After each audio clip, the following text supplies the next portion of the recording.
By the turn of 1943, Adolf Hitler's fortunes had completely reversed. 2 years earlier, the Führer had been the master of Europe. Poland had refused to negotiate and had been eviscerated in weeks. The French refused to give up the fight, so they, too, were laid low in weeks once the Western offensive began. Norway and Yugoslavia had both been dragged into the fray by the Allies. The former was dispatched in a matter of weeks, the latter in a matter of days. Greece, too, had to be invaded and occupied due to Hitler's own allies' incompetence. There was no one left on the continent to stop Adolf Hitler except for his ideological rival, the Soviet Union. The Soviets were evidently preparing to make their move. Churchill was clinging to Stalin as one of his last two hopes, the other being Roosevelt. In 1941, both of these hopes became reality. The Soviets prepared for a grand offensive into Europe, and Hitler made his preemptive move. The Red Army was crushed, but not defeated. Roosevelt, meanwhile, finally got his much-awaited chance to join the war and took it. There had been an undeclared war anyway for months now, so Hitler felt it prudent to just declare war on the US officially. In 1942, everything hung in the balance. The world was now essentially at war with Germany and her allies. Speed would be her only hope. The Americans wouldn't be ready yet, and the Soviets would still be licking their wounds from the previous year. This gamble failed. The Soviets had essentially infinite reserves. The Caucasus didn't hold, and Stalingrad was now encircled. On a personal level, Hitler's health declined along with his military. Things were not looking good. Africa, too, was about to fall. Mussolini appeared to be on the verge of throwing in the towel. If 1942 was important, 1943 was vital. This would be Germany's last chance. Perhaps it was already too late, but regardless, they had to try. It was now or never. A couple things before we begin. First of all, this video is part of a series on the life of Adolf Hitler. You can easily watch this video on its own, but if you'd like to start from the start, then a link to the complete series will be in the description, or you can find it front and center on my channel homepage. Secondly, a quick disclaimer. This is a video about Adolf Hitler, who is of course controversial no matter what. I urge you to not overthink this video, however. It is a work of history, not politics. Please be normal. Thank you. Lastly, a huge thank you to my Patreon, Subscribestar, and YouTube members who make these videos possible. Without their kind support, I wouldn't be able to do this for a living, and I cannot thank them enough. So if you'd like to support the channel, join our Discord, or our weekly Hearts of Iron 4 games, then please do consider signing up in one of the links in the description. Even the $2 tier helps immensely. Thank you.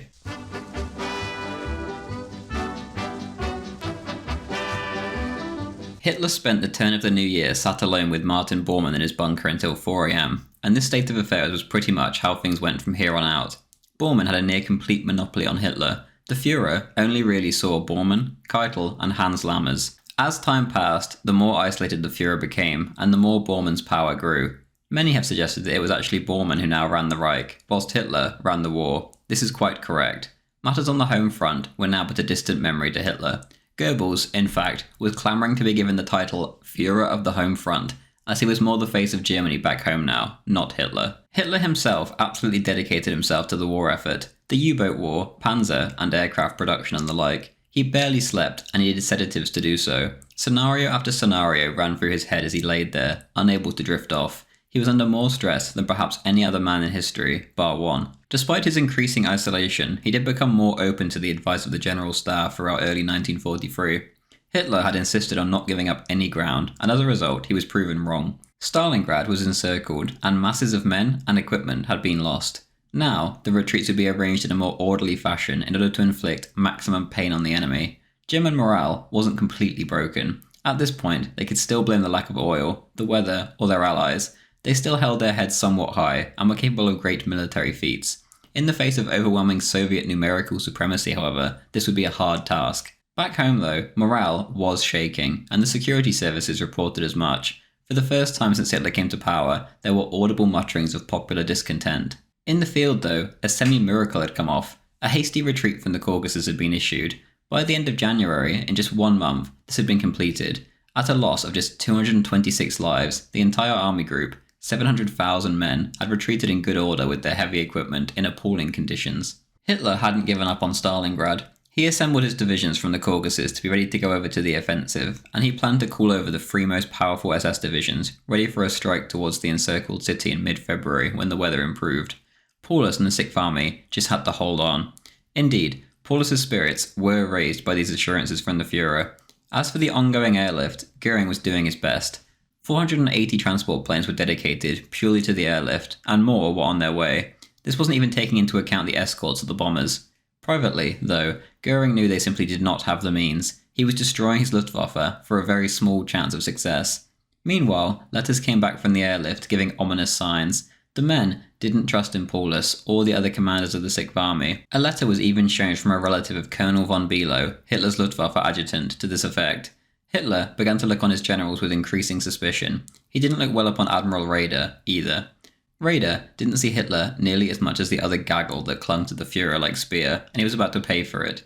There was a mix-up with an attack on a British convoy on its way to northern Russia, and all hell broke loose. Speer had fallen out with Raeder, as Raeder refused to give control of naval armament to Speer's munitions ministry. As a result, he bitched and bitched to the Führer, so did Goering, and Raeder was called in on the 6th of January and berated for 90 minutes straight. Raeder resigned, and for his replacement submitted the names of Admiral Rolf Karls and reluctantly his rival, Karl Dönitz. The latter got the job, but Raeder left him with a single piece of advice: do not trust Speer. On the front, things quickly got worse. On the 12th of January, the Russians attacked the weakly held Hungarian positions, and within days, 30,000 of their small force was dead. It was a national disaster for Horthy's Hungary of cataclysmic proportions. Hitler's measures to fill the breach came too late.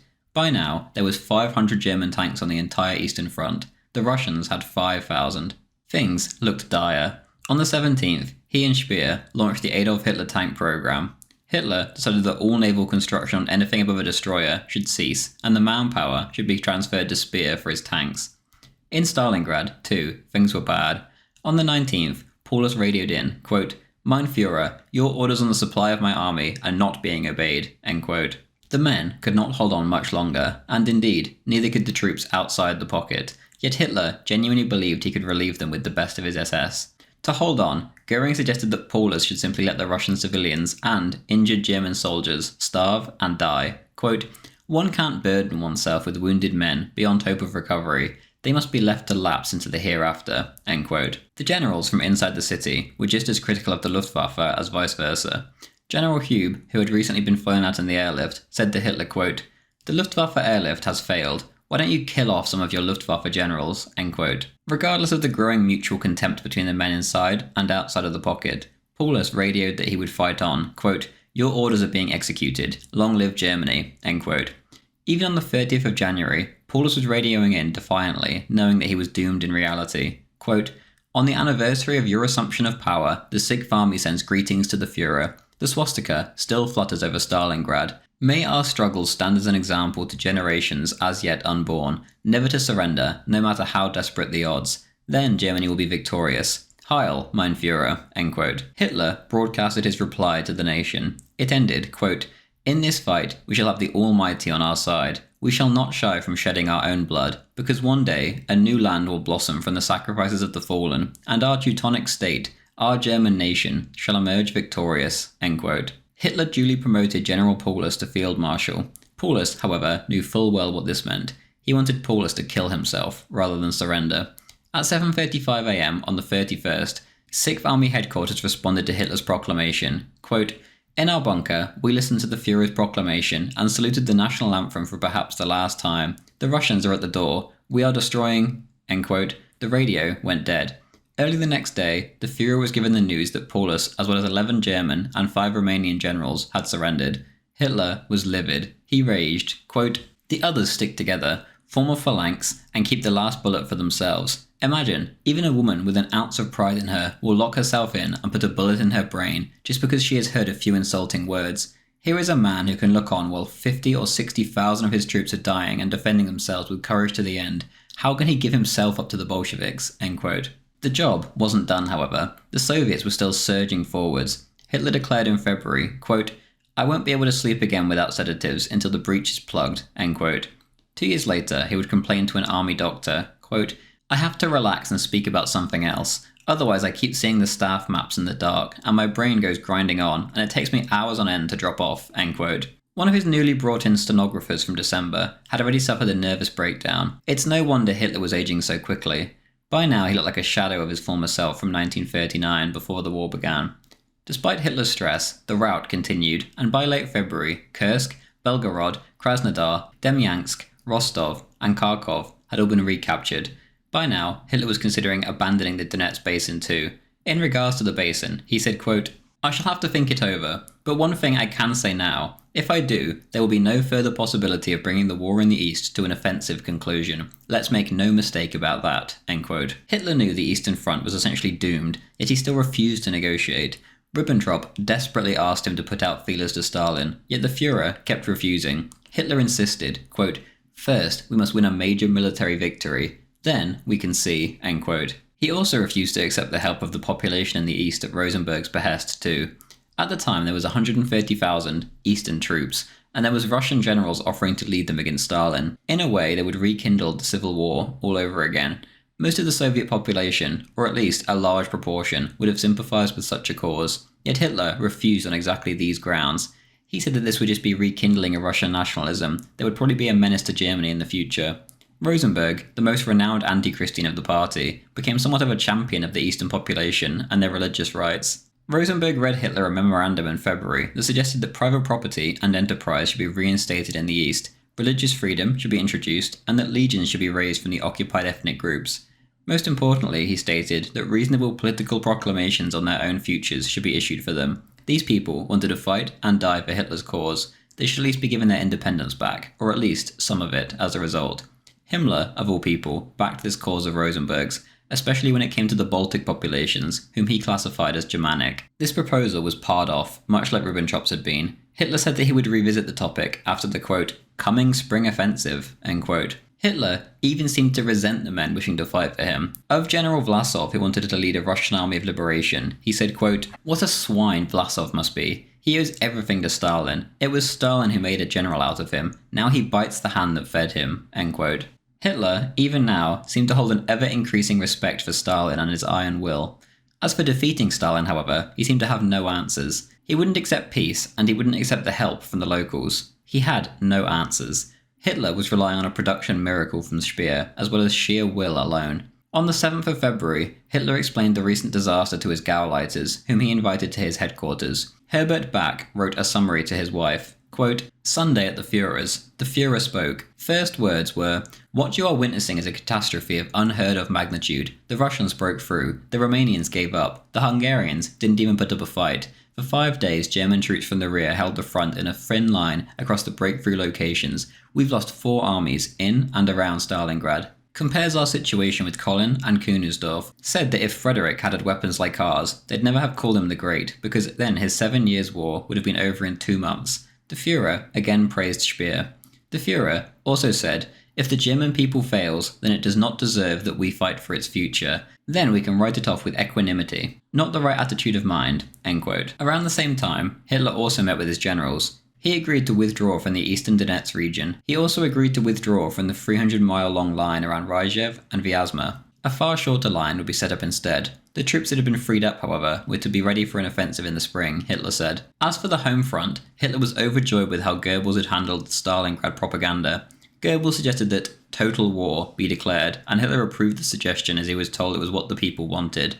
As for the people who didn't want such things, they were cracked down upon. The White Rose group was caught handing out leaflets at a Munich university calling for Hitler's overthrow. For this crime, they were tried by the People's Court and put to death.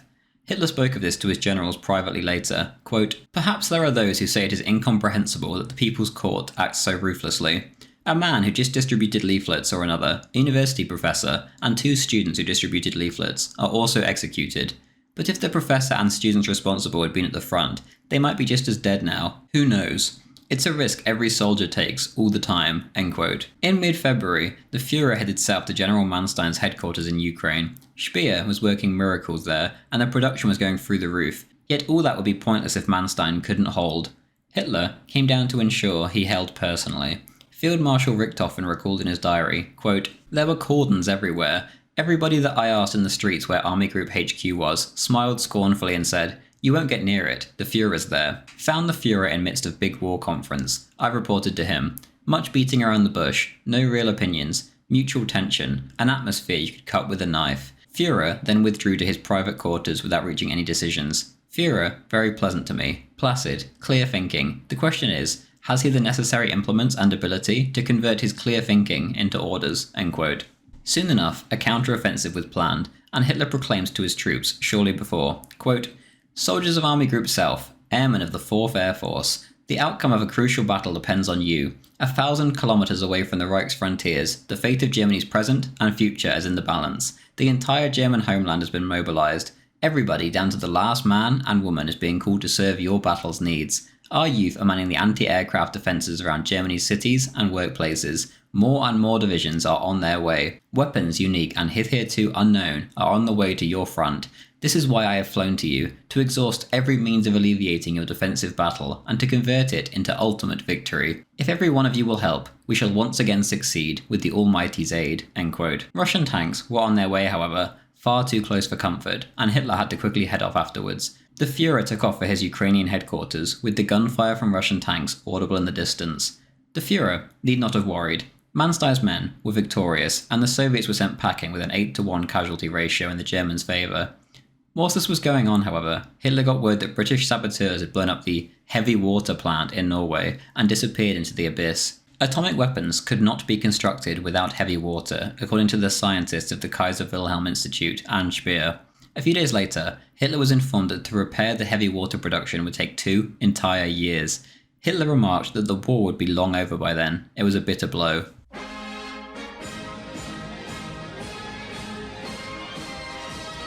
On the 21st of February 1943, Heinz Guderian met Hitler for the first time since December 1941. The Führer was now a totally different man.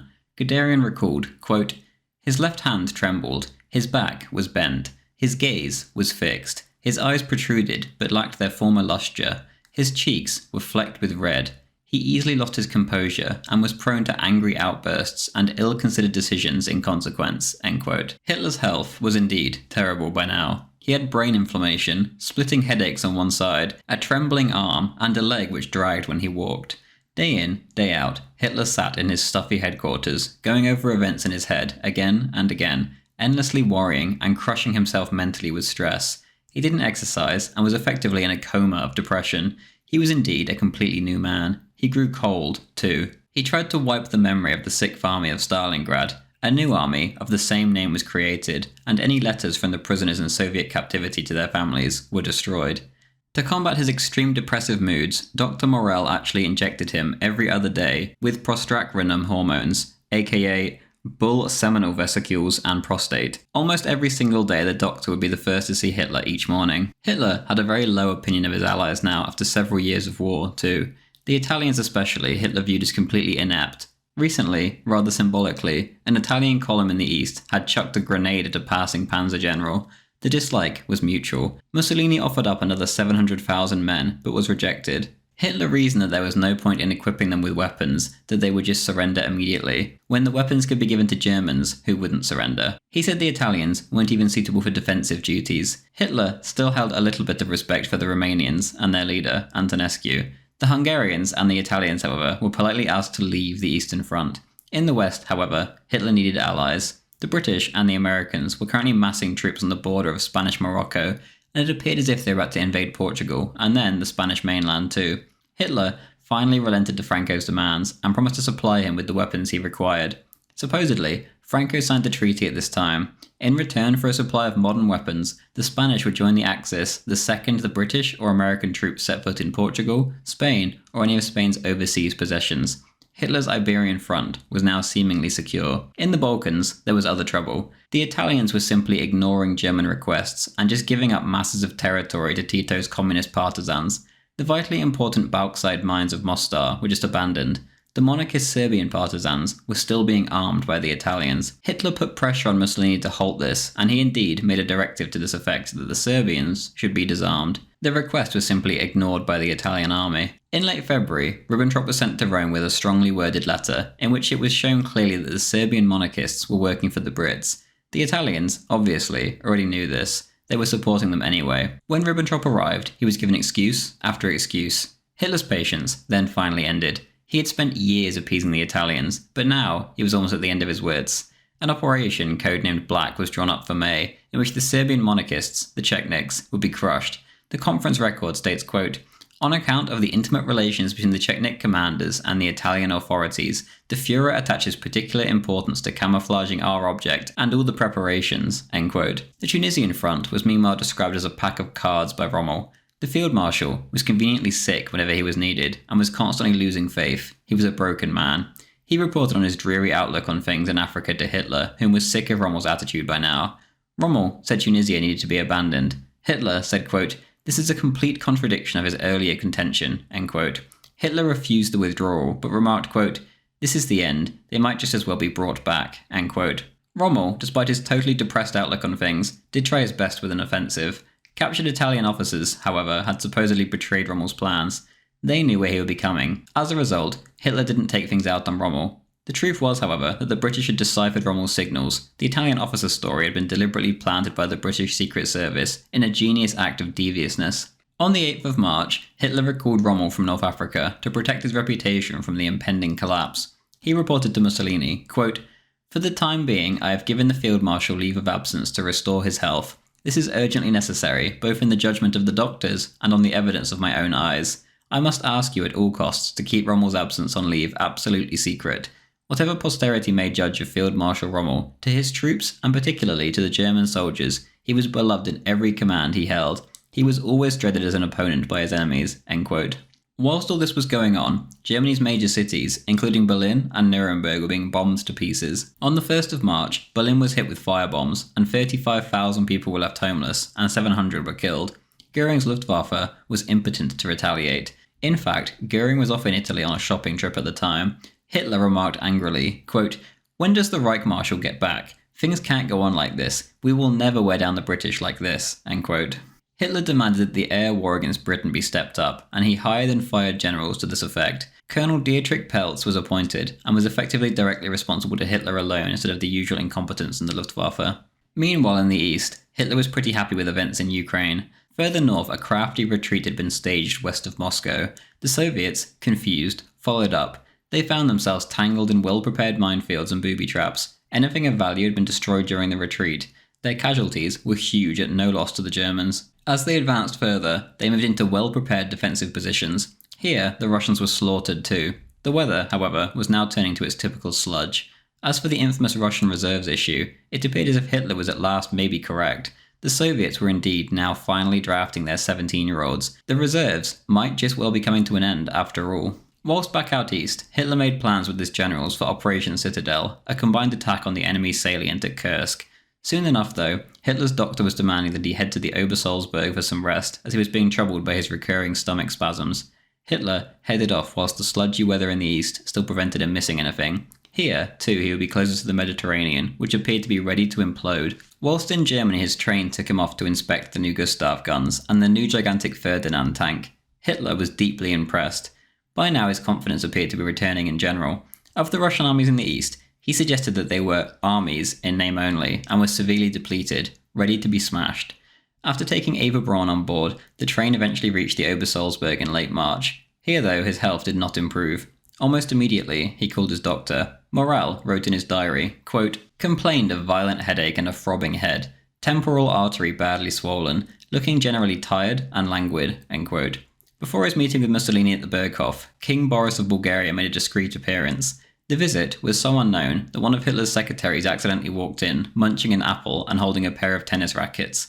Hitler consoled her afterwards, quote, "Don't worry yourself, even kings are only human," end quote. On the 7th of April, Mussolini arrived at Salzburg station. Irving recounts their meeting, quote, "The Italians were housed at Klesheim, an enchanting Baroque chateau near Salzburg, had been lavishly restored, and here a short series of what Zietzler contemptuously dubbed gala war conferences were held for Mussolini's benefit. Hitler did what he could to inspire Mussolini with the coming campaigns in the east, but the two dictators were moved by different purposes. Mussolini still wanted an armistice with Stalin to enable the Axis to throw all its might against Britain and the United States, and he handed to Hitler a memorandum on the possible negotiations.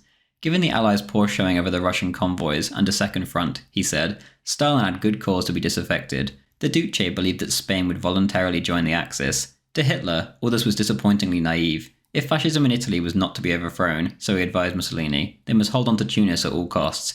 This meant that the Italian navy must throw every fast cruiser and destroyer it had into the supply operations for Tunisia. The Duce asked for more oil for the ships, and Hitler agreed to supply it, end quote. Each evening, back at the Berghof, Eva Braun would host movie nights in the basement bowling alley. Hitler, however, refused. Quote, In wartime, with the people called upon to make such sacrifices, I cannot watch movies. Besides, I must save my eyesight for reading maps and dispatches." End quote. Each night, too, Hitler refused to go to sleep until the last enemy bomber left German airspace. In March alone, 8,000 tons of bombs had hit Germany. In April, other nations weren't spared too. On the 4th of April, 228 French civilians were killed by American air raids on Paris. On the same night, 221 Italian civilians died in Naples from the same cause. On the 5th, the Americans hit the Flemish port of Antwerp. 2,130 civilians died. Hitler was unable to respond in kind and seethed with the urge to take revenge. He saw hope in Speer's blueprints for a huge missile silo on the Channel coast from which Britain could be bombarded.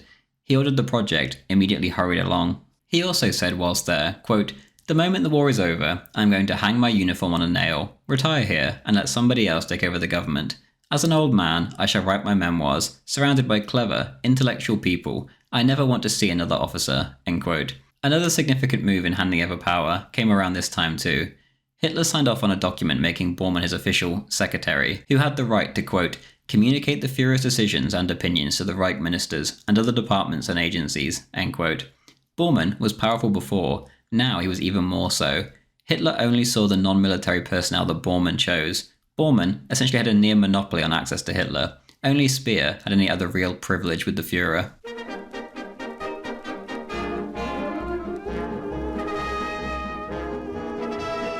In spring 1943, the Axis was on the verge of falling apart. Hitler knew that the Hungarians and Romanians had emissaries in neutral countries who were sounding out the Allies for prospects of peace. Finland, too, was trying to get out of the war. Sweden, on the other hand, was looking for a way into it on the Allied side.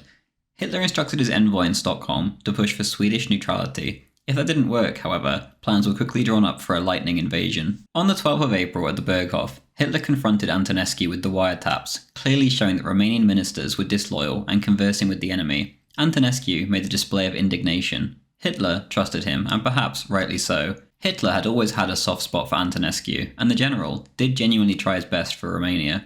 When the Axis armies were crushed near Stalingrad, it was he who pushed hard to create a Romanian army, essentially from scratch. 4 days later, Admiral Horthy came for the same treatment. Hitler could read Horthy like a book, and knew how slippery he could be. Indeed, Horthy's memoirs after the war would be one of the biggest pile of lies in history. When presented with clear evidence of the double dealing of Hungarian Prime Minister Calais, Horthy simply denied the allegations. Hitler didn't buy it. He instead warned the aging regent, quote, "We are all in the same boat. If anybody jumps ship now, he drowns." End quote. Immense pressure was also put on Horthy to put the Hungarian Jews in camps. Hitler said that they were rumour mongers, purveyors of defeatism, saboteurs, and Allied agents. Horthy protested, but Ribbentrop told him that they should simply be kept apart from society, as in Slovakia, where they had been put in remote camps. The Katyn massacre had just been discovered, and Goebbels chose to make this Soviet massacre a Jewish issue in his propaganda, as the Soviet commissars were overwhelmingly Jewish. It was in this same vein that Hitler warned Horthy what would happen if the Soviets were to win. He stated that the entire European intelligentsia would be killed in this manner by the Jewish commissars if Horthy were to not deal with his Jews now and continue with his defeatism. Elsewhere in the East, there was an internal battle raging over the future of the Soviet non-Jewish population. Erich Koch, Reich Commissar in Ukraine, was behaving essentially like a thug. The Ukrainians were brutalized, and he lived a lavish lifestyle, whilst the Germans back home went without, and the Ukrainians starved. At Christmas 1942, he had ordered a special plane to collect 200 pounds of caviar.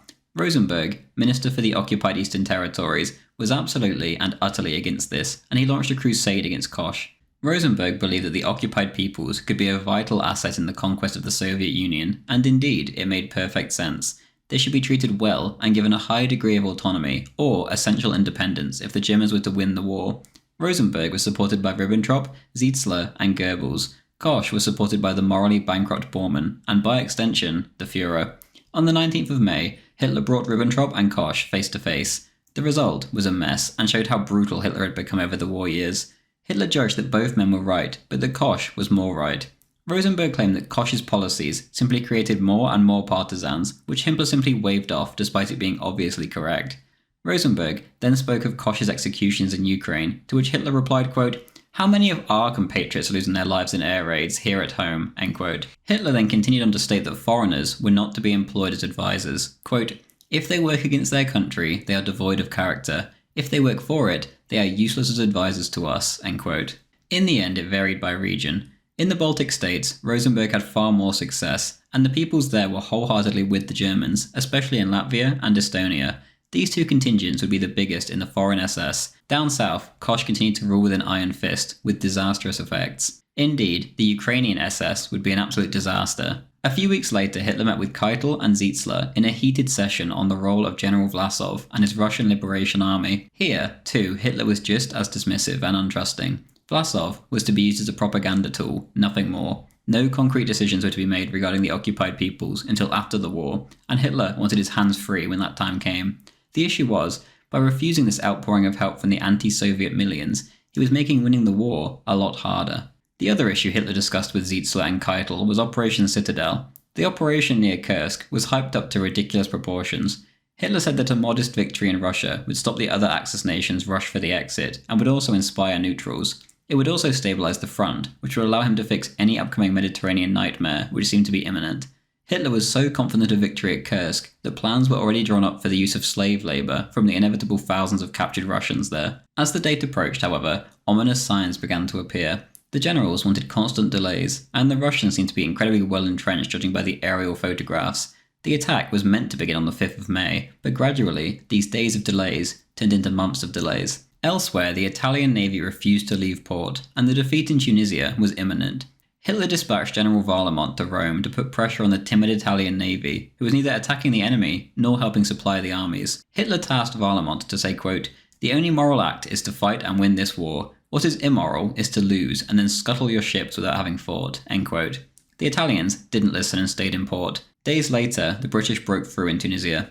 There were mixed opinions regarding Italy's current position. Varlamont believed that Mussolini's health was improving and that he was still firmly at the helm. Hitler disagreed. He said, quote, "The Duce and the Fascist Party are resolved to stand by Germany through thick and thin," end quote. He then added, quote, "A section of the officer corps, more at the top, fewer lower down, is inclined to make peace already. Certain influential circles are capable of treachery," end quote. On the 6th of May, Hitler headed to Berlin. Victor Lutz, Rome's replacement as head of the SA 9 years earlier, had just died in a car crash, and Hitler wanted to be there for his friend's lavish funeral. Afterwards, Hitler gave a speech to the Gauleiters on the meaning of the war. As Hitler left, he had Mussolini on his mind. In 1938, Hitler had famously gushed after the Anschluss, quote, "Please tell Mussolini, I will never forget this. Never, never, never. Whatever happens, I will never forget. Whatever may happen. If he should ever need any help or be in any danger, he can be convinced that I shall stick to him, whatever may happen, even if the whole world be against him," end quote. This was a promise the Führer intended to keep. Despite the constant disappointments from Mussolini, Hitler did genuinely love him, and considered him as a great friend whose destiny was tied together with his. Hitler didn't care at all for the Italians at large, but he did care for his friend. On the 9th, Rommel flew into Berlin and reported to Hitler. He was being tasked to control the German forces in Italy if things went downhill. He was to work in tandem with Mussolini to secure his regime, no matter what happened. Rommel wrote in his diary, quote, "Afterward I attended the war conference. No special job as yet. Field Marshal Keitel hinted at my utilization in Italy with the Duce if things should turn sticky there," end quote. The next day he wrote, quote, "I stressed to both the Führer and Goebbels the meagre fighting quality of the Italians and their reluctance to fight," end quote. At one of these war conferences, an adjutant had broke the news that an Allied officer had been found floating off the Spanish coast with an envelope full of letters from the British War Office. The invasion plans were inside, which stated that one would be in the Peloponnese and the other would be in the Western Mediterranean. A false invasion of Sicily and the Dodecanese would serve as diversions. The Germans fell for the contents, hook, line and sinker. The Allies pulled off a masterclass. The letter was a fake and had deliberately been planted on the body and cast off to sea with the intention of the Germans finding it. Hitler, however, was one of the few who didn't buy it. Quote, "Christian, couldn't this be a corpse they have deliberately played into our hands?" End quote. At the time, however, there was no way of knowing, and Hitler had to believe it was real. Preparations were carried out for the false targets, not the real ones. The invasion, indeed, seemed like it would come soon. In mid-May, Tunisia fell. The last radio message went, quote, "Ammunition spent, arms and equipment destroyed. The Afrika Korps has fought till it can fight no more, as ordered," end quote. 150,000 Italians were taken into British and American captivity, alongside 100,000 of Germany's finest troops. It was a nightmare. There was worse news as well. The British had upped their anti-submarine warfare game. Over 15 U-boats were being sunk a month. Grand Admiral Dönitz told the Führer, quote, We are also coming up to our worst U-boat crisis, since the enemy has new detecting gear, which can make submarine warfare impossible for the first time." End quote. Dönitz had also been talking to the Italians and told them that they needed every ship, big and small, to pump troops and stores into Sardinia, Sicily and Corsica. If not, all three would be lost. Mussolini half-heartedly agreed, but his will was clearly gone. As for Hitler, his insomnia returned as it always did before, during, and for a time after big events. Something was clearly about to happen in Italy. The British were in fact already publicly boasting that once Sicily was captured, then 2 million tons of shipping would be released, which currently had to go around the Cape. The Germans took this for a fake, like the letter on the body had said. On the 15th of May, Hitler spoke to his generals at length. Captain Wolf-Junge took notes, quote, "The enemy's victory in Africa has not only opened up the east-west passage through the Mediterranean for him, but released 18 to 20 divisions and considerable air and naval forces. They will also exploit the new situation for a political offensive, designed to use bluster and blandishments to persuade Germany's weak allies to defect. Quite apart from the military position, this is particularly dangerous in Italy and Hungary. Bulgaria and Romania can be regarded as secure. In Italy, we can only rely on the Duce. There are strong fears that he may be got rid of or neutralised in some way. The royal family, all leading members of the officer corps, the clergy, the Jews, and broad sectors of the civil service are hostile or negative towards us. The Duce is now marshalling his fascist guard about him, but the real power is in the hands of others. Moreover, he is uncertain of himself in military affairs and has to rely on his hostile or incompetent generals, as is evident from the incomprehensible reply, at least as coming from the Duce, turning down or evading the Führer's offer of troops. In the present situation, a neutral Italy would not be bad at all, but it could not be neutral now. It would defect voluntarily or under pressure to the enemy camp. Italy in enemy hands is the second front in Europe we must avoid at all costs. It would lay open the western front of the Balkans too. Our main purpose now must be to prevent a second front in Europe. Europe must be defended in its outfield. We cannot allow a second front to emerge on the Reich's frontiers. It is for this objective that we may have to make sacrifices elsewhere. It is good that we have not yet attacked in the east and still have forces available there, because the decision has been taken to act as soon as a crisis breaks out in Italy. To this end, of the 18 mobile divisions available in the east, 8 armoured and 4 infantry divisions will have to be rushed to Italy to get a firm grip on her and defend her against the Anglo-Americans. No resistance of note is expected from the Italians. Collaboration of the fascist political forces is hoped for. At the same time, Hungary will be occupied. The consequences on Eastern Front will be defensive evacuation of the Oral Bend, acceptance of risk to the Donetsk region. If worst comes to worst, even withdrawal in the north to the Luga line. Zietler demanded that the bridgehead on the Kuban should be given up, but the Führer did not express an opinion on that. Zietler was instructed to work out a timetable for the troop movements. The next 1 or 2 weeks are crucial. Every week is vital to us, because after about 8 weeks, the newly activated Stalingrad divisions in the west will become operational, which would obviate the need to raid the Eastern Front for divisions. Thus, the main points of the Führer's remarks." End quote. Meanwhile, Ribbentrop was begging Hitler to allow the publishing of the Africa Corps War Diaries to counter British propaganda, which was making fun of the Germans' humiliating defeat in Africa.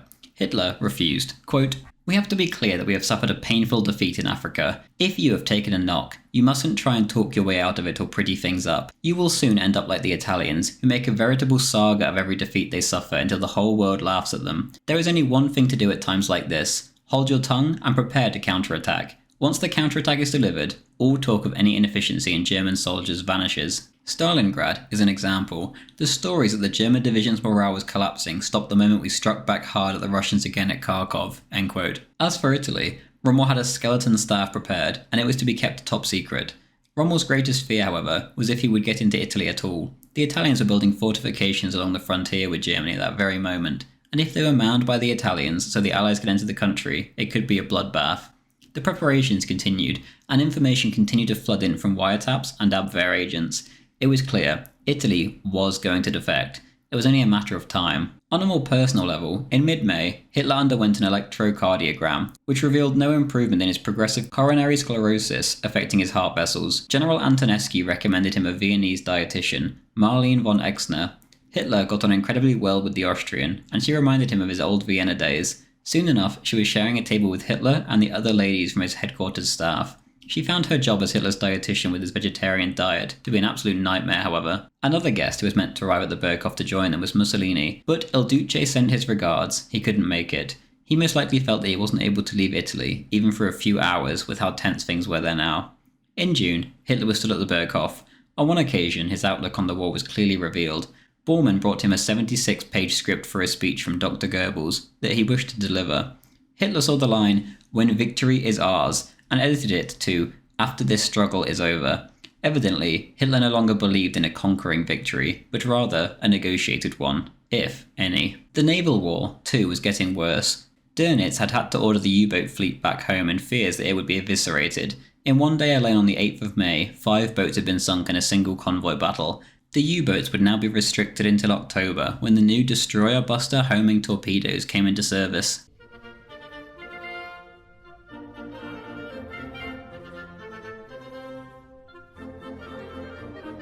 Hitler's June was spent mostly at the Berghof, terrified of launching Operation Citadel in case the Italians staged their imminent betrayal when his back was turned. By the time Citadel actually came about, Hitler didn't even let the OKV proclaim the operation publicly, so he could deny its existence if it failed.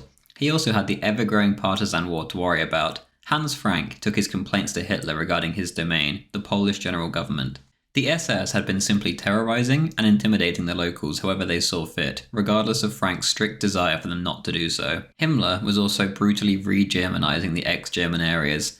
German peasants were literally being shoved in against their will, whilst the Polish inhabitants were carted off east into Frank's domain. Frank would complain that these brutal policies were just giving more reasons to the occupied peoples to join the partisan war. Hitler, however, explicitly stated that no blame could be attached to Himmler for this. It was the Kosch fiasco all over again. Hitler had essentially let his dogs off the chain in the east, and there were no longer limits. Hitler simply did not care anymore. The years of war had rendered him more and more brutal by the month. Human life to him at this stage meant very little. By 1945, this would have tragic consequences for the German people. Meanwhile, these same people were being bombed to smithereens. In the town of Wuppertal, 3,000 civilians were killed by British bombers in half an hour on the evening of the 24th of June. Hitler was livid with Goering, and by now, all faith had effectively been lost with the Field Marshal. Half his time was spent off on shopping trips, whilst no measures were introduced to defend the German people from their almost nightly British terror raids.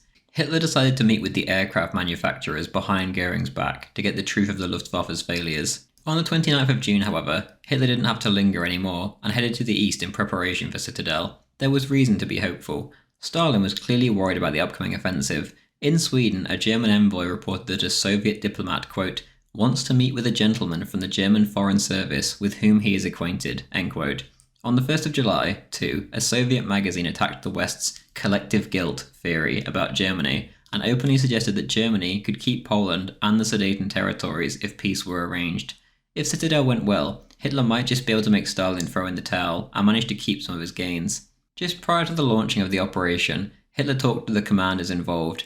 General Friesner recorded, quote, "Our situation, the blame for our misfortunes, must be laid squarely on our allies. The Italians let us down completely. If, as the Führer repeatedly demanded, they had made timely use of their fleet to escort and transport their troops to Africa, Africa would not have been lost. Now their ships are being smashed in their harbours. Comparison with World War I, where we too conserved our fleet too long until it was too late. Italians failed on the Eastern Front, in Greece, etc. Hungary, likewise. Romania, unreliable. The Marshal's brother, Prime Minister Mihai Antonescu, is a devious character. Finland at the end of her tether. Internal troubles with Social Democrats, fostered and fed by Sweden. What's at stake? Germany needs the conquered territory, or she will not exist for long. She must win hegemony over Europe. Where we are, we stay. Soldiers must see this, otherwise they'll regard their sacrifices in vain. Balkans must not be lost, no matter what. Our most vital raw materials for war are there. The Italians have pulled out of Greece and have been replaced by Germans. Feels safer since then. Crete is firmly in our hands, thus we prevent enemy from getting air bases.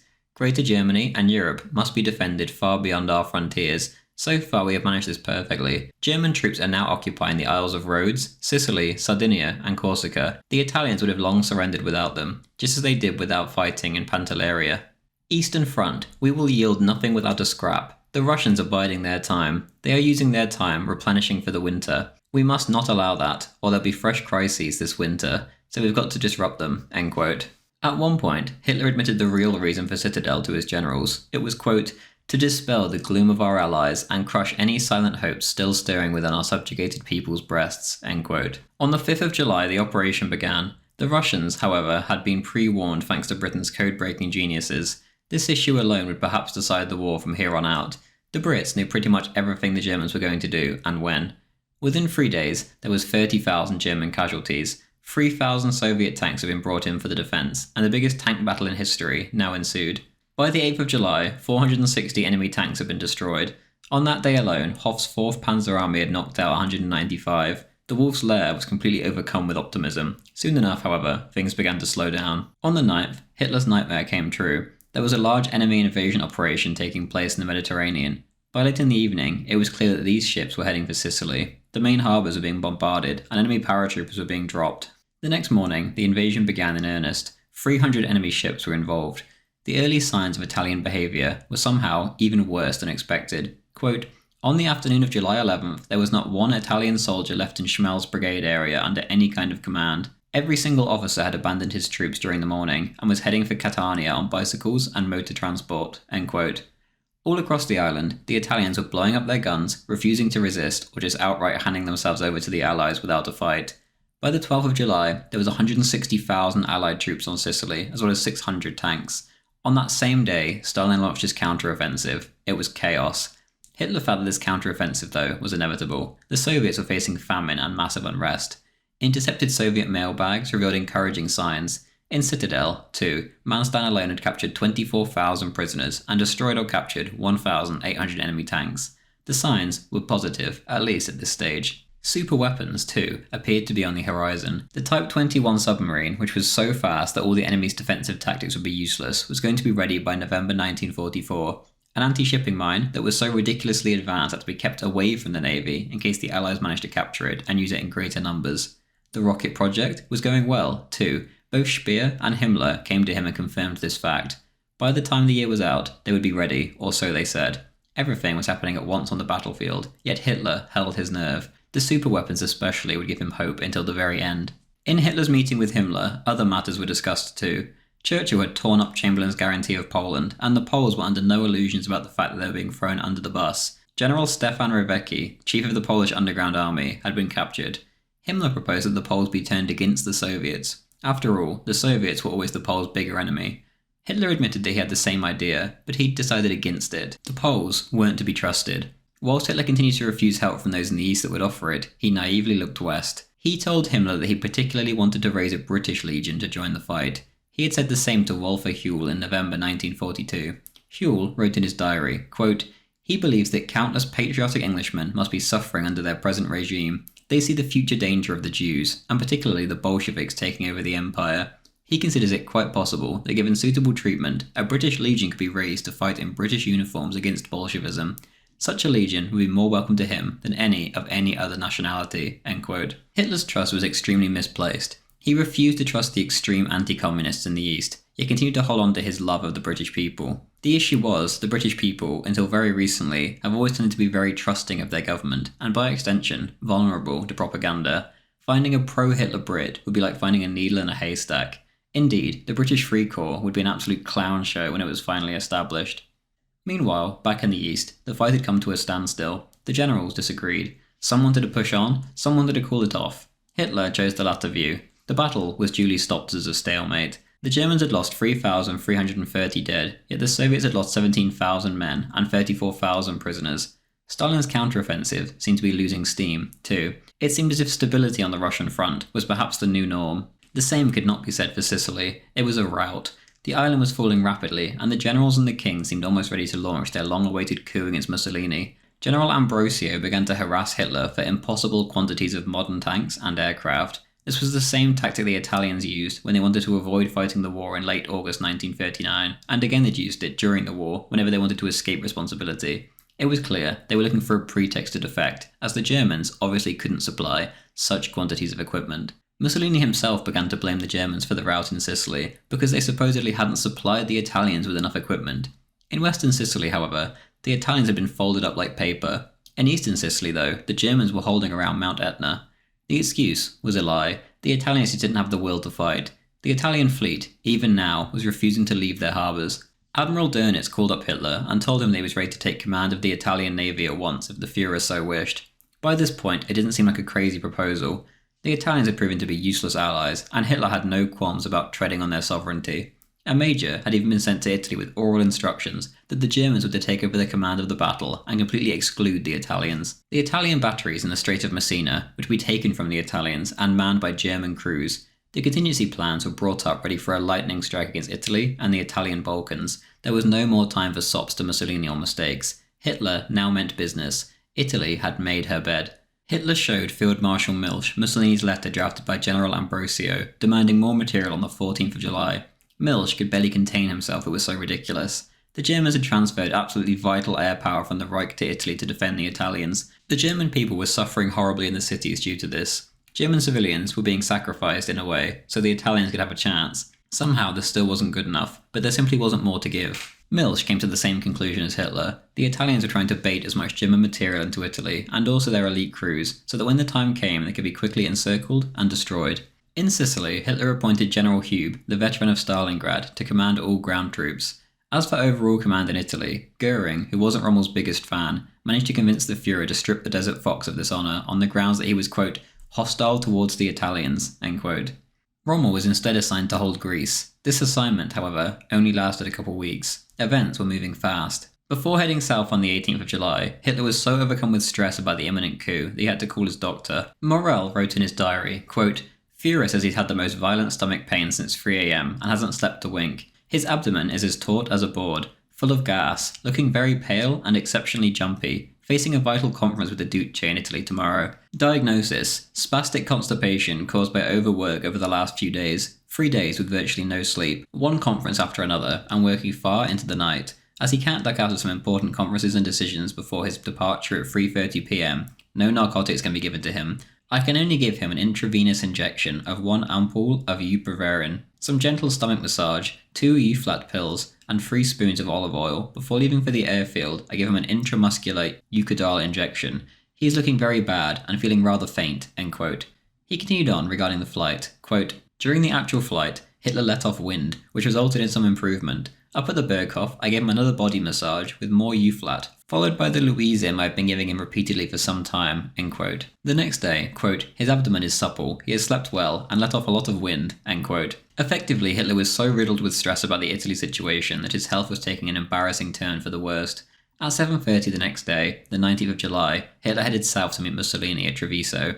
Mussolini wrote down his account in his diary, quote, punctually at 9 the Führer landed. He inspected the guard of honour, and we proceeded to the station. After about an hour, the train left us at a station outside Feltre. An automobile bore us onward to the villa selected for our meeting, the house of Senator Gargia, a veritable labyrinth of rooms and salons which is still a nightmare in my memory. We arrived there after an hour's drive in an open car under a scorching sun, during which I merely exchanged polite small talk with the Führer. The actual meeting began at noon. The Führer began the talking and continued for 2 hours. His words were taken down in shorthand, and the complete text of his speech is in foreign ministry files. Scarcely had he begun when my secretary came in with a telephone message from Rome. Since 11 a.m, Rome has been under intense air bombardment. I informed the Führer and the others. The news charged the atmosphere with tragedy. The atmosphere crowded in on us with each fresh telephone message reporting the exceptional length of the raid, the number of bombers employed and the severe damage, including the university and the church of San Lorenzo. When the Führer had concluded his speech, a first confidential exchange of opinions took place between the two of us. He imparted 2 important facts to me. Firstly, the U-boat war was about to be resumed with other means, and secondly, at the end of August, the German Luftwaffe would begin reprisal attacks on London, razing it to the ground within a week. I replied that in anticipation of the reprisals this would provoke, Italy's air defences would have to be strengthened. I was then called away to receive fresh reports, whereupon it was time to return. Only during the hour-long train journey could I make one thing plain to him, that Italy was now withstanding the weight of 2 empires, Britain and the United States, and there is a very real and growing danger of being crushed between them. The bombing of our cities damages not only our public's morale and powers of resistance, but also our main war production. I told him again that the campaign in Africa would have ended very differently had we been at least equal, if not superior to the enemy air force. I also warned that the nervous tension within my country is now at an extreme and dangerous pitch. He told me the Italian crisis was a leadership crisis, and hence a human one. He would send reinforcements for the Air Force and new divisions to defend the peninsula. He declared that the defence of Italy is also in Germany's highest interests. His choice of words was friendly at all times, and we parted on the best of terms. The Führer's aircraft took off soon afterwards, end quote. This would be Hitler's last ever visit to Italy. From now on, it would be a battlefield. Regardless, he left pleased with the outcome of the meeting, although Mussolini clearly seemed shaken and a shell of his former self. Before leaving, Mussolini had shouted to Hitler, quote, "I just don't know why my generals are stationing such strong forces up here in the north," end quote. Mussolini was living in a naive world of his own. The troops were there ready to betray and attack Germany. That evening, Hitler was shown clear evidence by Himmler and Bormann that, quote, "a coup d'etat is being planned to get rid of the Duce and install Marshal Badoglio to form a war cabinet," end quote. The report read, quote, "Badoglio is known to be a leading Freemason in Italy. His aim is said to be to commence immediate peace talks the moment the Anglo-American troops have completed their occupation of Sicily," end quote. Shortly afterwards, German railroad officials informed the OKV that the Italians were stockpiling ammunition in the forts on the German borders. On the 24th, Hitler was informed that the Grand Council of Fascism was meeting that evening for the first time in years. Events were coming to a head, but midnight came and went without any word from Rome. Before he went to bed that night, however, a 1,000-bomber raid hit Hamburg. It was genocide. The next morning he was shown the photographs. Women torn to pieces on the floor, burned children in the arms of firefighters, corpses everywhere. The city was destroyed. Hitler had to harden his heart and focus on the task at hand in Italy, however, but inside it was destroying him. His people were being slaughtered. Later that day, on the 25th, word reached Hitler that Marshal Badoglio was asking to meet the German ambassador. Soon afterwards, the bombshell dropped. Mussolini had resigned, and the king had asked the Marshal to take over. Hitler exclaimed to Keitel, quote, "Badoglio has taken over, the blackest of our enemies," end quote.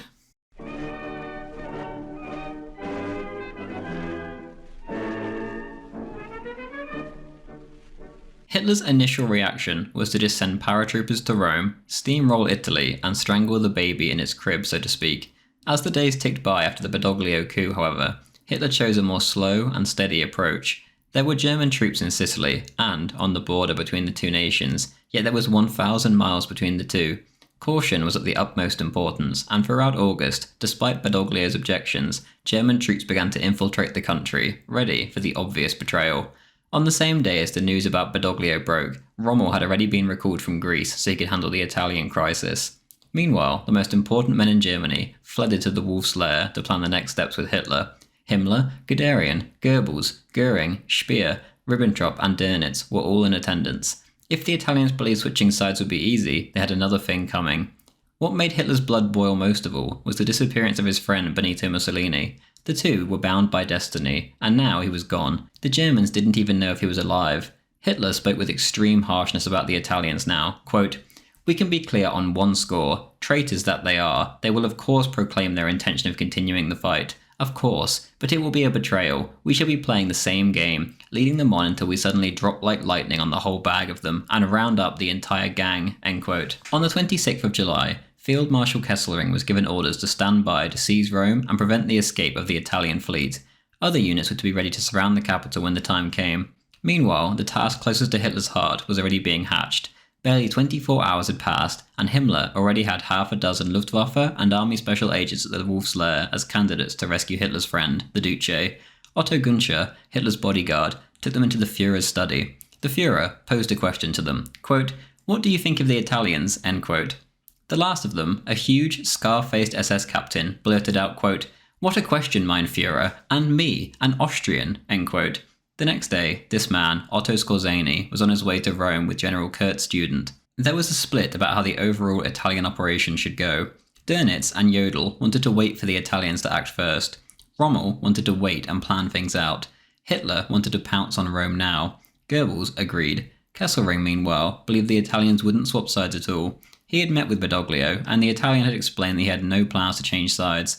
Badoglio did, however, say, quote, "You see, Field Marshal, this is the problem that gives me sleepless nights. How to lead a defeated army on to victory," end quote. Hitler simply laughed at Kesselring for believing the Italian when this was brought up, as did pretty much everything else. Field Marshal Richthofen wrote in his diary, quote, "Everybody very rude about Kesselring. I counterattack. Some of his dispatches are admittedly psychologically tactless, but by and large objective and accurate. I identify myself with them. Rommel knows nothing, thank God, says nothing, and is just reveling in feelings of revenge against the Italians, whom he hates. Dönitz is moderate and sensible. Everybody else, especially Ribbentrop, just repeating whatever the Führer says," end quote. Richthofen then predicted that Badoglio would most likely send impossible demands for supplies as a pretext to deal with the enemy. Almost on cue, the demand arrived. Everyone suddenly began to agree more with Hitler's viewpoint of acting swiftly. Churchill, however, rescued the Germans from an over-eager blunder.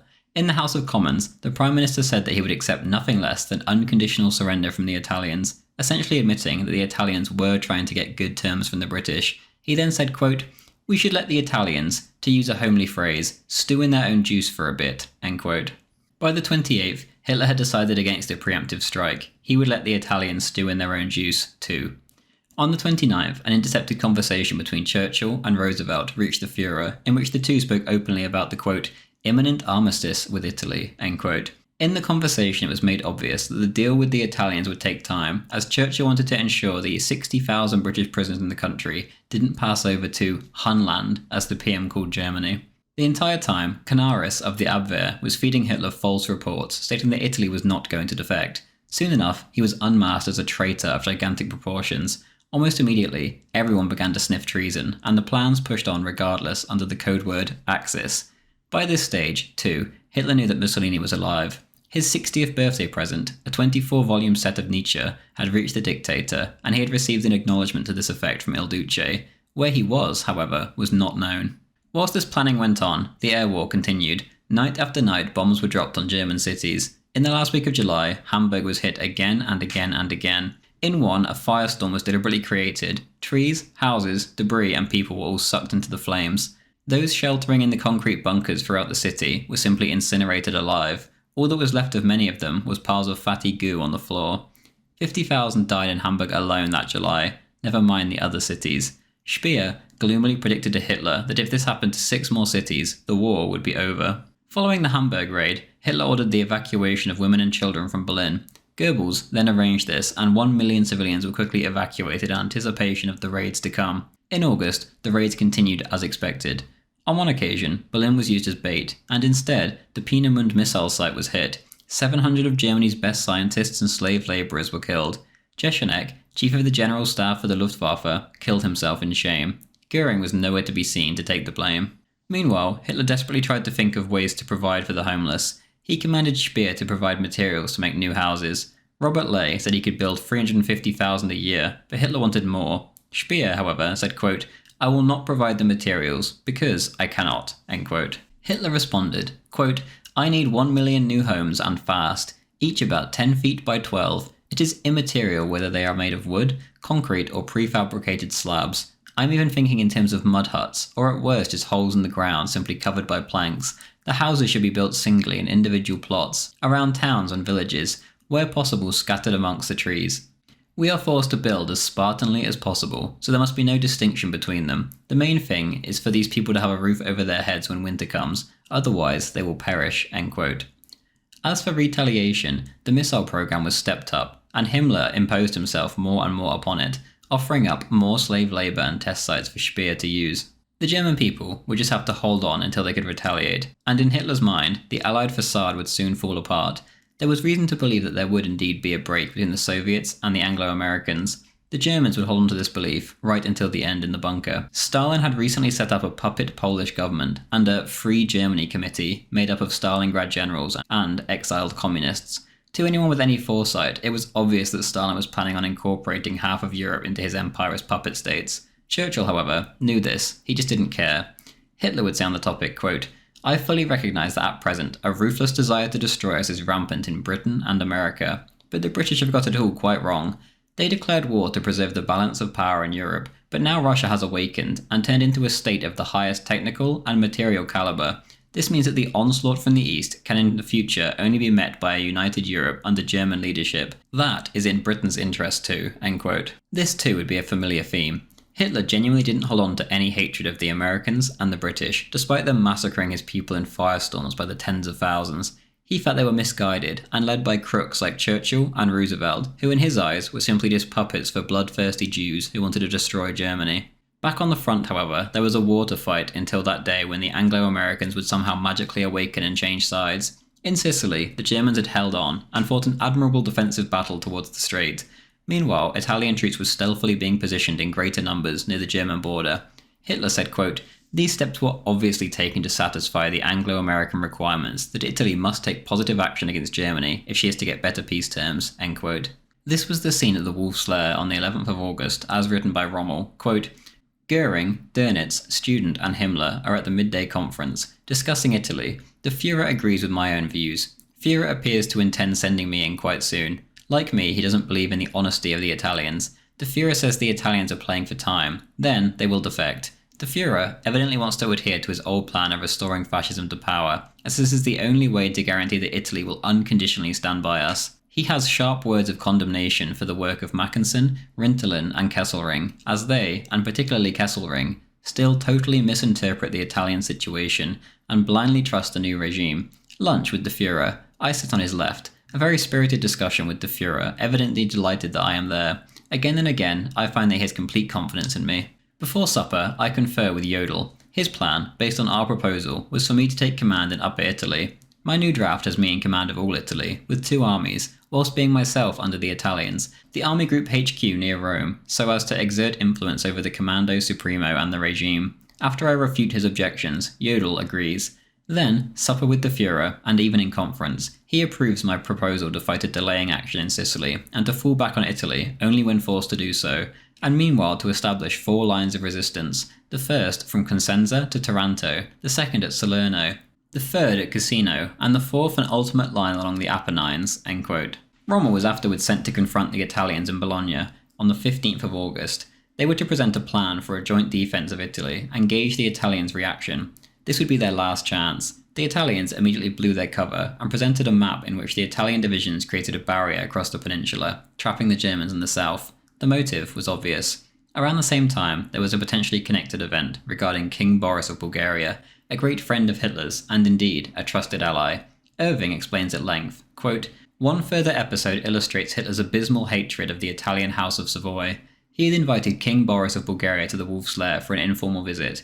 They lunched together for 3 hours on August the 14th, and again the next day. In the intervals, Boris amused himself with his hobby, clambering around a locomotive's footplate. Hitler's staff had thoughtfully provided one with steam ready, raised on a nearby siding. According to Franz von Sonnleitner, Boris at last agreed to allow his intact divisions to be used against the Russians. We were all very contented," wrote Sonnleitner, when Boris left. Hitler himself accompanied the king to Rastenburg airfield. 2 weeks later, King Boris was struck down by a disease of mysterious suddenness. The German air attaché in Sofia provided immediate air transport for the king's German physician, Dr. Seitz. On August the 24th, Seitz reported, however, that the king was dying. He provisionally diagnosed a bladder disease, and Hitler sent the Reich's finest doctor, Professor Hans Eppinger, from Vienna to assist. Complications set in, and the famous neurologist, Professor Maximilian de Krinis, was flown in from Berlin on the 28th, but at 4:20 p.m. the king died. The king's Italian wife, Giovanna, would not permit an autopsy, but Eppinger noticed that the royal corpse's lower extremities had turned black, a phenomenon he had only seen once before, after the Greek Prime Minister, Ioannis Metaxas, had swallowed poison in January 1941. Upon the German doctor's return, Hitler instructed his Minister of Justice to discharge them from their oath of secrecy and to question them. They were unanimous that the cause of death was an exotic snake poison. It was the characteristic Balkan death, as Eppinger put it. Hitler was disconsolate at the loss of this stabilizing influence in Bulgaria.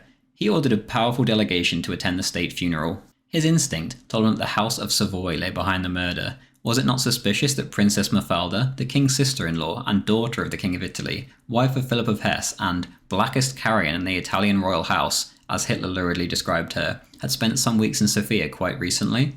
From the Forschungsamt, he learnt that Prince Philip had recently dictated groups of ciphers over the telephone to Mafalda, employing some private code. To arrest him, however, would be to alarm the Italian monarchy too soon, so Hitler invited the prince to be his guest at headquarters, treated him with continued hospitality, and told his guards not to let him out again." End quote. There was issues in the north too. Hitler's staff movie cameraman, Lieutenant Walter Frenz, was visiting Hitler for his own birthday. He had just returned from a tour of the Atlantic Wall project, and he brought up the fact that there had been several guerrilla bomb incidents whilst he was in Denmark. Hitler ordered General Jodl to look into this. When the reports came back, they were shocking, and Hitler ordered Ribbentrop to issue an ultimatum to the Danish government, whom he had until now treated with the utmost leniency.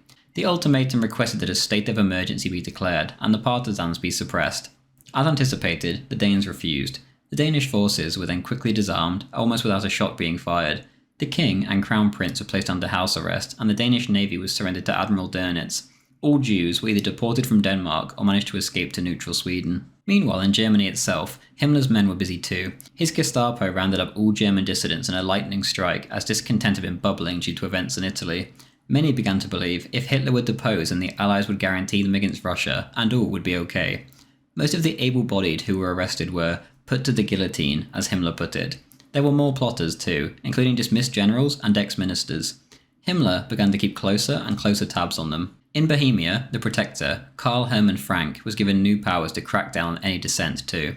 Goering would accurately remark later, quote, "It became increasingly clear that the Führer was turning more and more to the exponents of brute force," end quote. Meanwhile in Italy, things were coming to a head. On the 17th of August, an Italian general forced a German unit at gunpoint to hand over American parachutists they had taken prisoner in northern Italy. The next day, Hitler issued a secret directive to his troops in the south, informing them of Italy's potential imminent defection. Mechanized divisions were sent off to the coastal area most in danger of invasion, between Salerno and Naples. The Italians, meanwhile, had 7 divisions around Rome and only 1 division to defend all of Apulia. In effect, 7 times the troops were being dedicated to preempting the Germans, as opposed to the Allies in the heel of the boot. Elsewhere, Allied convoys had been spotted by agents passing through the Strait of Gibraltar, carrying 70,000 troops and their equipment. The Allied landings in tandem with the Italian surrender were clearly being prepared. On the 26th of August, a message came in from an agent in Rome, quote, "Badoglio has asked Britain for an armistice, regardless of conditions. The British have promised a reply by Saturday, August the 28th, 1943, and want to send in a strong convoy meantime with the most up-to-date weapons to enable temporary resistance to be offered to German troops," end quote. On the 30th, the OKV issued a directive for Operation Axis. When the code word was issued, the Germans were to disarm the Italians, seize their weapons, and retreat northwards towards Rome. In the north, a fascist government was to be restored. On the retreat, the Germans were to burn and destroy, quote, "as though on enemy soil," end quote. Corsica was to be held, too. On the 2nd of September, the Brits landed 2 divisions on the southernmost point of the Italian peninsula. There was little to no resistance. The decoded British message recorded, quote, 600 prisoners taken, including 2 colonels, no minefields, no Germans, civilians are friendly," end quote. Reports flooded back from Germany and Italy stating that the Italians were loyal, yet Hitler refused to believe them. General Antonescu was visiting Hitler at the time, and the Führer warned his friend to be on the lookout for poison when he returned home, so he wouldn't suffer the same fate as Tsar Boris. On the 4th of September, Hitler said the same thing to Rommel before the field marshal was due to meet the Italian king, quote, "The Führer has forbidden me to eat anything there, out of concern for my health," end quote. Hitler was now in the east, though. He had been forced back out here, as Stalin had exploited the Mediterranean chaos by making several attacks of his own, and they were working all over the front. Hitler, for once, allowed his generals to make tactical retreats if it meant that the front would be shortened and less troops were needed. Soon enough, a far greater retreat would be needed as well. Kiev would fall on the 6th of November. A new strategy was proposed, but it was a bitter pill to swallow. A grand east wall would be constructed, all the way from Narva in the north down to the Kerch Peninsula in the south. Hitler had to accept these suggestions from his army. Italy was the main priority right now, and it showed in Hitler's demeanour. The events in Italy were absolutely gnawing at him, and on the 7th he couldn't take it any longer, and suddenly departed back west to the Wolf's Lair, where he could keep a better eye on events. He had left Soviet soil for the last time. Hitler's timing was perfect. Soon enough the BBC announced Italy's unconditional surrender. Badoglio had finally played his hand. From Algiers, General Eisenhower broadcast a proclamation, quote, "The armistice was signed by my representative and representatives of Marshal Badoglio and takes force immediately," end quote. The generals in Rome were immediately called up, and the Italians there began to refute the Allied broadcast, claiming it was a wicked libel on the honour of Italy. These denials robbed Hitler of his ability to act immediately. Soon enough, though, that same day, Ribbentrop learned that Badoglio had indeed confessed that Italy had surrendered. Finally, the Italians had played their hand fully. The German response was lightning fast, unlike anything else in history. The code word was telephone to the south. The Italian ships were urged by the British Admiral Cunningham to make a break for the nearest Allied haven. The German Admiralty commented, quote, "The consequences of this vile act of treachery, unique in military history, will be very different from what Italy has hoped. The countryside will become a battlefield between the betrayed allies of yesterday and the ruthless conquerors of today," end quote. At 5 a.m, Hitler went to bed to get whatever sleep he could. He and he alone had predicted the Italians' complete and utter treachery. The doubters had been discredited. The Italians were now going to pay a very heavy price.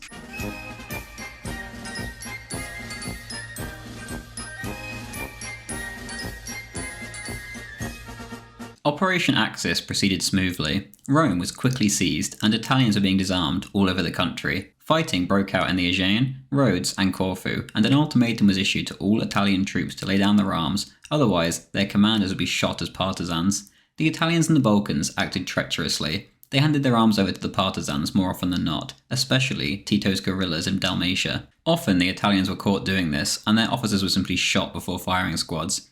The Italian troops themselves who had done this were deported east to act as slave labour for the German army. Everywhere, the Italians were acting with the utmost treachery. In Nice, a German officer was killed by an Italian hand grenade. The railroad garrison there was massacred in revenge. The Italian navy, too, had sailed out of port on a pretext on the 9th of September. Luftwaffe bombers managed to sink the Roma battleship and injured her sister ship, the Italia. Others got to Allied ports. In the south, the Italians had directly told the Americans where the minefields were so they could avoid them. In Naples, an Italian naval lieutenant set the fuel dumps on fire. Badoglio, the king, and their cronies, meanwhile, made a dash to the south to reach the enemy. All of this paled in comparison to the greatest betrayal of all, however, that struck Hitler to the very core. A message was intercepted which stated plainly that Badoglio had promised to hand Benito Mussolini over to the Allies. Hitler's heart bled for his friend when he got the news. On the 10th of September, Hitler made a broadcast to the German public regarding his dear friend. Quote, "Understandably, I am grieved by the sight of the unique injustice inflicted on this man and the degrading treatment meted out to him, whose only care these last 20 years and more has been for his people, as though he were a common criminal. I was, and am glad to call this great and loyal man my friend." End quote. The statement sounded more like an obituary. In Mussolini's absence, however, a national government was formed under Alessandro Pavellini, and any territory north of the Apennines was classed as German-occupied territory, with a military governor. South of this was the Operations Zone. Anything of value was to be stripped from the south and shipped north. On the 12th, Hitler met with his two frontier Gauleiters, Franz Hofer from Tyrol and Friedrich Rainer from Carinthia. 2 decrees were signed which handed over a large trunk of northern Italy to their administration. The future Germany, if they won the war, was now to stretch south, right up to the frontiers of Venetia. The Croatians were given their beloved Dalmatian coastline back, too. Whilst this was going on, however, Mussolini had been freed in a daring mountain rescue. The giant Scorzani had literally charged in and bowled over the little Italian guards. He shouted out to Mussolini, quote, "Duce, the Führer has sent me, you are free," end quote. Mussolini was overcome with emotion and couldn't stop smiling. He replied, quote, "I knew my friend Adolf Hitler would not abandon me," end quote. Mussolini continued to profusely thank his saviours the entire way to the plane and then home. His family had been rescued in another daring raid at the same time as well. At 9:45 p.m, an SS general telephoned from Vienna whilst Hitler and Himmler were eating dinner to say that Scorzani had just arrived there with Mussolini. Hitler remarked, quote, "That'll show the British that I never turn my back on a friend, that I'm a man of my word. They'll say, he's a friend indeed," end quote. After the news broke, Speer suggested that some of the harsh decrees on Italy should be cancelled, but Hitler refused and simply moved the date from the 12th to the 13th, so it didn't appear as if Mussolini's rescue had changed his decisions regarding Italy's future. Regardless, Hitler was genuinely happy about the return of his friend. 2 days later, he headed to the local airfield to greet him. When he got there, Il Duce appeared as shadow of his former self. He claimed that he was ill, and Hitler immediately feared the worst and felt that he'd been poisoned, but Dr. Morell had a look at him, and there was nothing wrong in the slightest. There was even more disappointing signs too. The Führer expected Mussolini to be chomping at the bit to exact revenge on the traitors like Count Ciano and Dino Grandi, whom had betrayed him. Mussolini didn't seem to care. He was a broken man and just wanted to retire to the Italian countryside and be done with everything. A few days later, Edda Mussolini, Count Ciano's wife and Mussolini's daughter, was brought to Germany. She begged Hitler for enough Spanish currency to enable her to emigrate through Spain to South America with the treacherous Ciano. Hitler politely told her no. Ciano would remain in German hands. The Germans had also intercepted a letter from Edda to her father, which threatened that if Mussolini did not take her out of Italy, then she would, quote, "cause the name of her father to be cursed throughout the world," end quote. Hitler and Goebbels paced around for hours that night, wondering what on earth Edda could possibly have to use against her father. She seemed to have a complete hold over him. Hitler kindly advised Mussolini to get his family's affairs in order. Meanwhile in the south, on the battlefield, the Americans were being absolutely brutalised by a German counterattack. 2 Panzer armies and a Panzer Grenadier division had joined the fray on the 13th, and 2 American divisions were utterly routed. They failed to push the Allies back into the sea though due to intense Allied naval bombardments, and so Hitler's staff had to rejoice at the thrashing of the Americans, as opposed to their total ejection from the continent. In general, the Germans didn't think highly of the Americans. Jodl reported that they were nothing compared to Montgomery's seasoned British troops, and he said that except for American paratroopers, the rest, quote, "never attack so long as a single gun is left firing from the German lines," end quote. Hitler himself didn't fear an American invasion in the slightest. He said, quote, "no more invasions for them. They are much too cowardly for that. They only managed the one at Salerno because the Italians gave their blessing," end quote. The bungled invasion and the Italian defection had actually benefited the Germans materially, rather than hindered them too. Irving explains at length the shock the Germans found when they moved into the country. Quote, "No longer did Germany have to feed Italy with coal, oil, and foodstuffs. By the end of September, the first 268,000 Italian prisoners had already been transported to the Reich. Operation Axis had also yielded a big haul of Italian weaponry.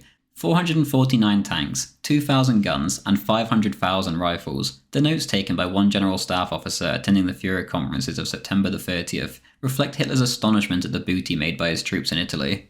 Goering reported that they had found hundreds of Italian fighter planes. "How did these cripples manage it?" burst out Hitler. "The Italians and the Duce," responded Goering, "have been deliberately doing the dirty on us for years. They simply squirreled away raw materials and aircraft. The Duce ought to be shot." Hitler, however, felt that it was the king and his generals who were to blame.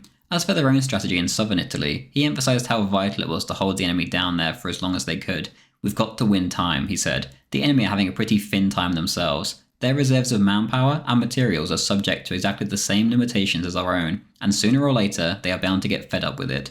From a certain time onward, the war can't be won by conquering the whole world, but by dragging out the fighting so long that the others get worn out."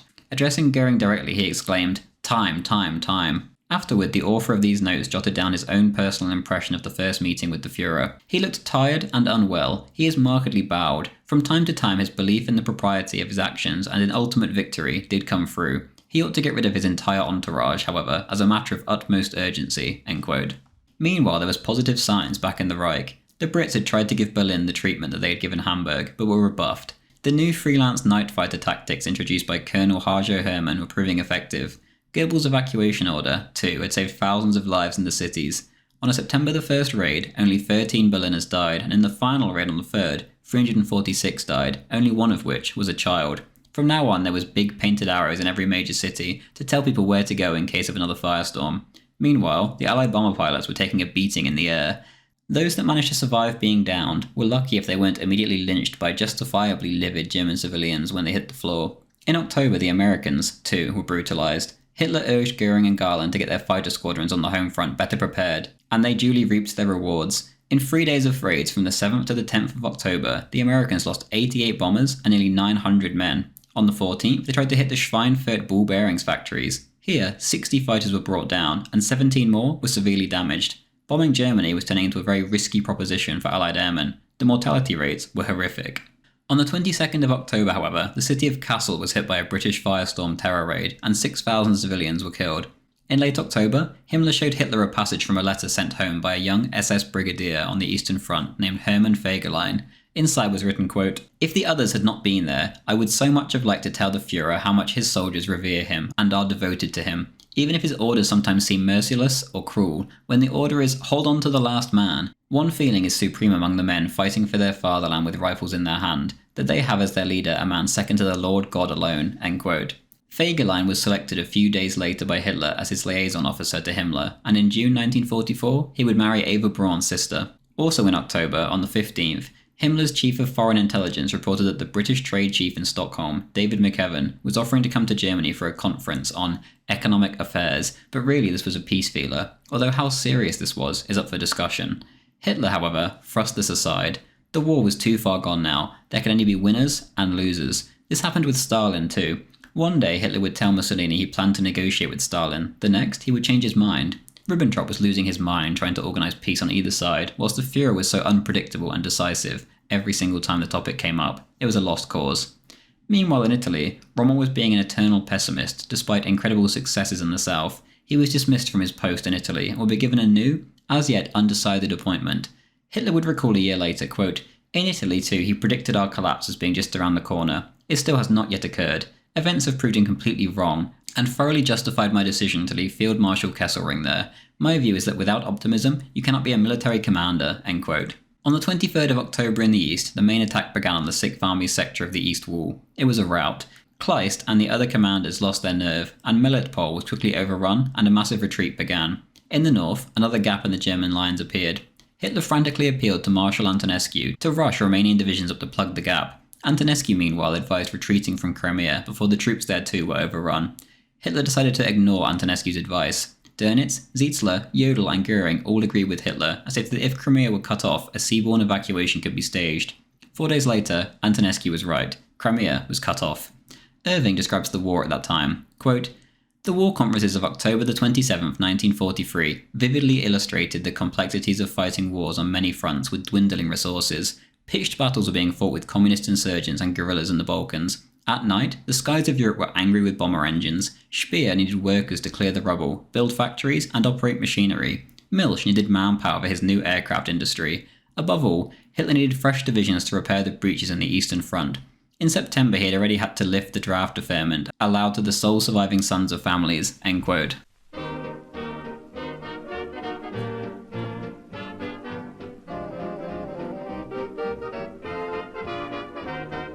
Over the last few months of 1943, Hitler was often heard to say that if the Allies established a beachhead in Europe, the war would be lost. And indeed, it was an open secret that they were coming to France in 1944. If they weren't swept off the beach, then it would basically be over.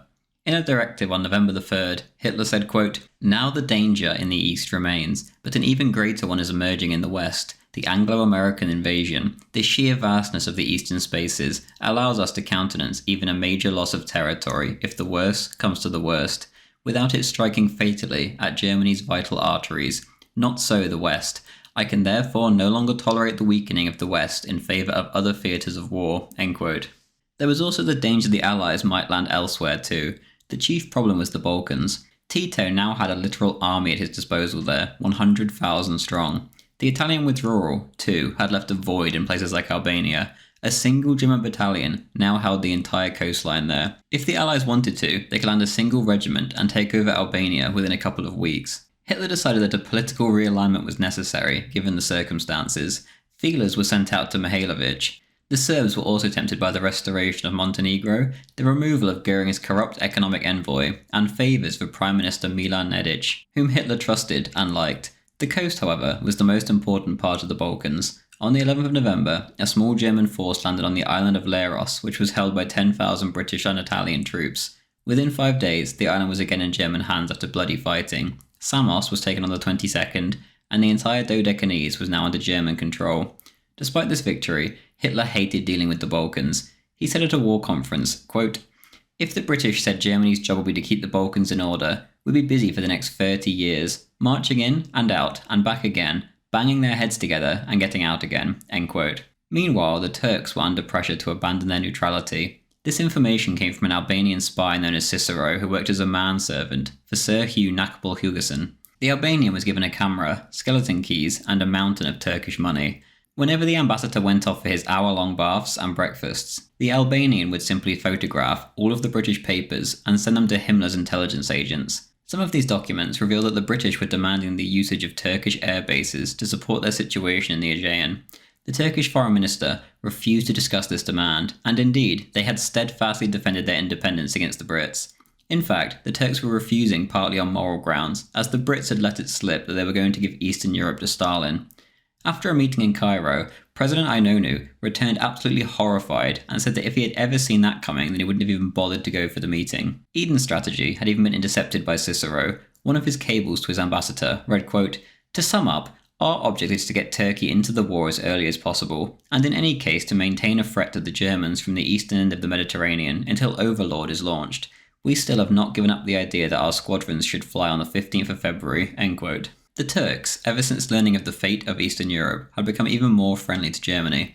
The Turkish foreign minister bluntly said to Franz von Papen, quote, "We are at the most critical pass in our recent history, but since the Balkans are to be sacrificed to the Russians, we have no alternative but to keep playing our hand the way we are doing, in the hope that the German Eastern Front holds firm," end quote. The Turkish game plan was to keep giving the Brits impossible demands for joining the war, much as the Italians had always done to the Germans. Hitler knew the strategy well by now. He could most likely rely on the Turks to stay out of the fight. Other positive signs came from Turkey. Eden had told the British ambassador there they had a bad impression of the Russian army, and that it seemed to be, quote, "at the end of its tether," end quote. Hitler clearly thought in the same vein. He said to his generals regarding the Red Army, quote, "We must not think of it as some kind of medieval giant that gets stronger every time it topples to the ground. One day its strength must also fail," end quote. The reality was, however, that the Russians were advancing seemingly everywhere. Hitler was soon getting reports of defeatism spreading like cancer among the troops in the east.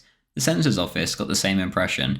The letters clearly displayed that the troops were no longer believing in victory. Goebbels wrote, quote, Where will it ever end? The Soviets have reserves of which we never dreamed, even in our most pessimistic estimates." End quote. Perhaps the Red Army was a medieval giant, after all. In mid-November, Hitler discussed with his advisors the possibility of recruiting more Latvian and Estonian troops to defend their homelands, as the battle was seen to be at their doorstep. Rosenberg plainly laid out that unless the Baltic nations were given assurances of autonomy, then they wouldn't spill blood for the Germans' cause. Rosenberg said that Hitler, quote, "was inwardly opposed to making such far-reaching concessions in difficult times," end quote. In the end, though, the Latvians and the Estonians fought regardless, despite the lack of assurances. Anything was better to them than Soviet rule, which had tortured and killed so many of their family members just a few years prior. In the south, Crimea had become a sort of second Stalingrad for Hitler. If Crimea fell, then the Brits would be able to strengthen their hand with Turkey, and more importantly, if General Antonescu lost his army there, he could be overthrown. Constant debates raged at headquarters about what to do regarding the peninsula. Captain Heinz Arsman, a regular participant in Hitler's war conferences, sums up Hitler's views at the end of the year, on the 29th of December. Quote, "The questions occupying the Führer and Wehrmacht operations staff now are primarily these. 1. Is all the Anglo-American huffing and puffing about an invasion in the West, speeches, articles, new appointments and newspaper reports, really serious, or just an immense bluff to dupe Germany and perhaps Russia too? Are they trying to lure units away from the Eastern Front, or prevent us from reinforcing that front at the crucial moment of the Soviet winter offensive? Is the invasion ballyhoo a diversion for a major operation in the Balkans, either via Crete, Rhodes, and the Aegean, or via Turkey, or both? 3. Is the invasion planned not for the West, but perhaps in Denmark-Norway after all? 4. Is Turkey as reliable as she seems, or has she perhaps already resigned herself to the passage of British troops and the use of her airfields? 5. Can we hold the Ukraine, which is vital for feeding the German people? Where can we still cut back on strength to hold the worst pressure points on the Eastern Front? Where is the first infallible clue as to their real invasion intentions? 6. Will the U-boat campaign with the new submarine types result in the desired successes?" End quote. And so, Adolf Hitler and Germany ended the year in an even more precarious situation than the last.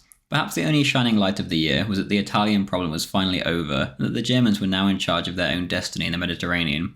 Regardless, things didn't look hopeful at all. The people were beginning to lose faith, and so were the troops. And whilst you're fighting against almost the entire world, faith is perhaps the most important thing. Hitler would begin to rely more and more on his potential superweapons to save the day at the last moment, and in 1944 he was certainly going to need them.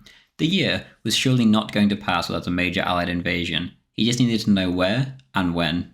Thank you very much for watching. I hope you enjoyed this video, and if you did get to the end, then please do leave a like, it helps a lot. As always though, the biggest thank you of all goes to my Patreon, Subscribestar, and YouTube members who make these videos possible. It is by their help alone that I'm able to do these videos for a living, and I cannot thank them enough. So if you'd like to support the channel, join our Discord, or our Hearts of Iron 4 games, then please do consider clicking one of the links in the description. Even the $2 tier helps immensely. Thank you. Thank you to Lobster2U, Darway Lololol, Sigmar, Emperor Titus, Luke David Murphy, Chechen Natsok, Anton Berglund, Levi E, Friendly Brian, Mr. Malabar, Bushak, Firefly Enterprise, Henry Unruh, Evan Brightfield, Chef Jeff, Ethan Winstanley, Wunderwaffe, Mr. Bloom, Gav D, Guys Longanese Hanno, JD, Green Rebel, Angus Roxburgh, Rucksacker Too Heavy, Alexios Podcast Watcher, Citadel, Haste, Bojan M, Rick Me, Mr. Gaming, Cameron, Sludwig 1919, Gloomy, Troy Harser, Jagdkampf, Rowan, Swedish Chef, Honda, Mirko, David Byers, Max Anton, Gragas, Conqueror, Espen, Khan, Luka Marincic, Veritas Unleashed, DeReal G, Joel, Ghost 0128, Jack, Bobby Atkinson, John DeGrief, Ward, Crankless, Dramatic Equation, Russ Hale, Senator Armstrong, Lucas Drury, Mark Smith, Shameful Display, Sneed Seedenfeed,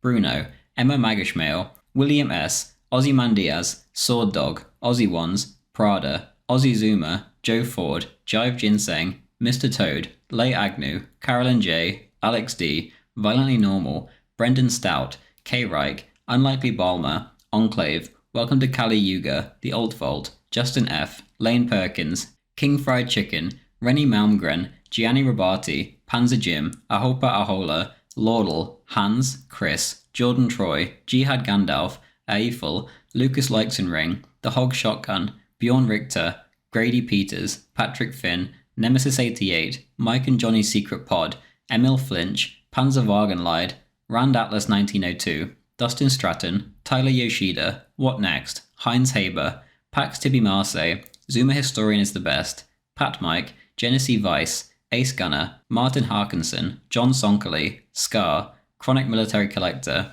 Jan Kalivoda, Herwig Holger, Toons Tierney, Gerald Lorenz, Devin Lay, Henry Ramdas Jr., Adam Croucher, Melvin Cade, Pooper, Ooga Booga, Colin Maloney, Zan, North, Ibby, Avery Moller, Varangian Guard, Kirk Weaver, Heinrich Mueller, John Shelton, Surfer Dude, Dakota Rosson, Micah Holly, Edelman, Random Person 24, D, Gertz, No Name 325, Sinful Hero, Agent, Pragmatic Culture, W. Justin Wools, Mortales, Sebastian, It's Okay to be a Nationalist, Inflection Point, Vet Exempt, Automat 762X39, Monsoir Mercier, Charlie Black, Will from Florida, History by Grayscale, Friendly Fash, Jonathan S. Marinsky, Demetrius Laquan Fauci, Christian, The Waller, Suma Klubiak, Jorgen 1997, Admiral Kempinski, Carl Jung, James Ferris, Ana Paula Gomez Coelho, Pavement to 86, Kurt Linde, The Glorious Lion, Omega, Kirk Panzer, Final, Son of Tiamat, Luke, and Shifty Sheriff 2.